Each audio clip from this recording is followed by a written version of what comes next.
my very favorite BIN or BIN Shellac Based Primer. This primer covers up any bleed through and is a bonding primer as well, so the paint sticks to it really, really nicely.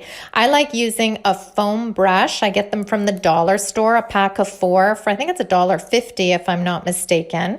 And I use a Dixie cup to pour it onto a paper plate, and then I use the roller to apply it.